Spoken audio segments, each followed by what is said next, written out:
part of our record without objection. You may proceed as you wish, and we look forward to a robust discussion. Well, Mr. Chairman, thank you very much. To you, Ranking Member Risch, all the members of the committee, it's always good to be back before this committee. And as you said, I was on the other side of the dais, behind where you are, for 6 years. So I always appreciate the opportunity to be back here among colleagues. And thank you for the opportunity to testify today. More importantly, thank you for the partnership that I think we've been able to manifest together to advance American leadership in the world that is so essential for delivering on the priorities that matter to the people we represent. The need for U.S. global leadership and for cooperation with allies and partners has never been greater. The People's Republic of China is pursuing military. Was 6 years old when Israelis killed her. His Russia was 6 years old. Blinken, you will be remembered as the butcher of Gaza. You will be remembered for murdering innocent Palestinians.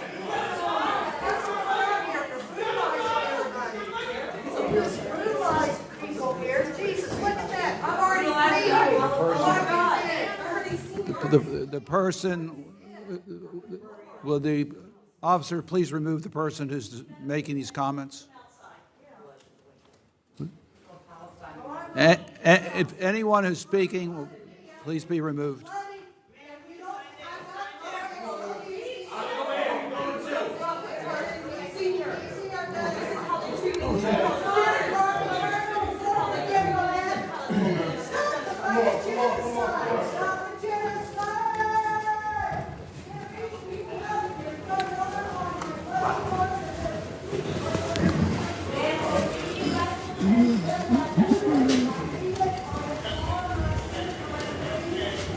Mr. Secretary, you may proceed.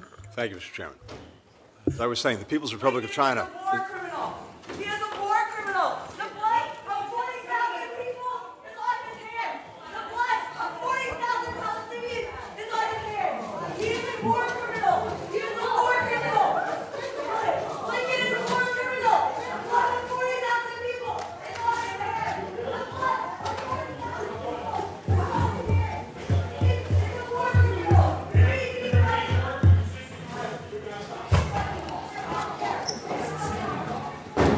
Secretary, you may continue. The People's Republic of China is pursuing military, economic, and geopolitical preeminence, challenging our vision for a free, open, secure, and prosperous international order.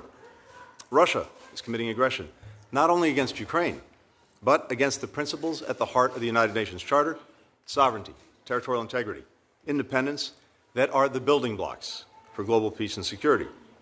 In the Middle East, we're standing with Israel in its efforts to ensure that what happened on October 7th never happens again, as we do everything we can to bring an end to the terrible human suffering in Gaza and prevent the conflict from spreading.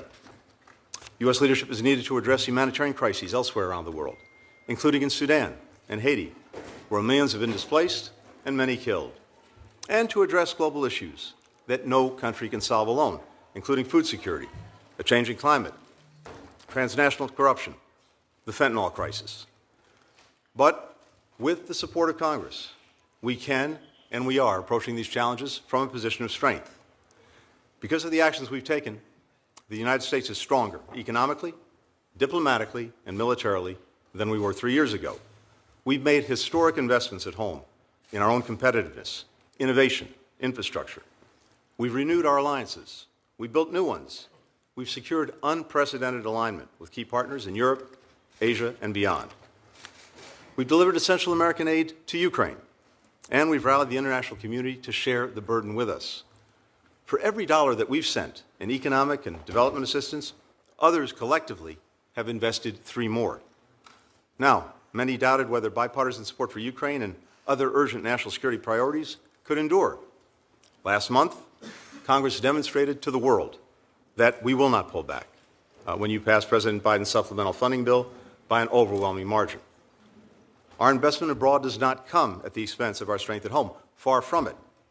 Most of the supplemental is being spent here in the United States, building up our defense industrial base, creating and supporting thousands of American jobs. We need to keep up this momentum. That requires a State Department budget that we fully resource in order to meet the challenges of our time. The President's FY25 budget. Funding a genocide in Gaza. There have been 7 mass graves outside of hospitals. This is sick. This is deranged. You are a war criminal. Shame on you. You may continue. Thank you. The President's FY25 budget, requesting $58.8 billion for the State Department and USAID, does this in 2 key ways. First, it funds the essential missions of our department and USAID. The budget will ensure that the United States continues to be the partner of choice that countries turn to when they need to solve big problems.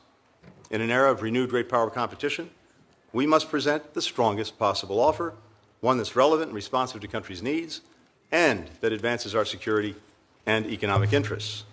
That's why we're requesting $2 billion for a new fund to build high-quality, sustainable infrastructure around the world. Crucially, investments like these create jobs for Americans. They expand markets for our businesses. We're requesting resources for the World Bank. With $1 billion in U.S. funding, we can unlock another $36 billion in development fund capacity to direct to the top priorities of emerging economies. That is an enormous return on our investment and essential for competing with China around the world. The budget also includes $1.7 billion for international organizations, including the United Nations, APEC, the Inter-American Development Bank, to help shape them in ways that reflect our interests and our values. We're asking for $500 million to give more people around the world access to secure internet and digital technologies. Doing so will support our economy through the export of our technology products, and it will help ensure that we and our fellow democracies remain the leaders and standard setters in key technologies like artificial intelligence. Our budget also includes funding to address global issues that affect the lives, the livelihoods of the American people, as well as people around the world, especially the synthetic drug crisis. It also funds our response to irregular migration, global food insecurity, public health, climate, and energy security. We're also asking Congress to fully fund the State Department's educational and cultural exchanges. These are one of the best, most cost-effective tools we have for advancing our values and our interests around the world. They support students, researchers, young professionals from our communities who study and work abroad. To outcompete our strategic rivals, we also need to invest in the foundations of our strength abroad, our diplomatic corps, and that's the second pillar of our budget. Our budget makes a strong investment in expanding our overseas presence, opening posts in the Pacific Islands, the Eastern Caribbean. It will also continue our modernization of our diplomacy. We're organizing the department in new ways to meet these new challenges, working to attract and retain the best talent needed to take them on, investing in our people in Washington and in our posts overseas, with training, with technology, promoting more agility, more innovation, more efficiency in our processes. Last year's enacted budget level represented a 5% cut from the year before. That challenges our efforts to deliver results that Congress and the American people want to see.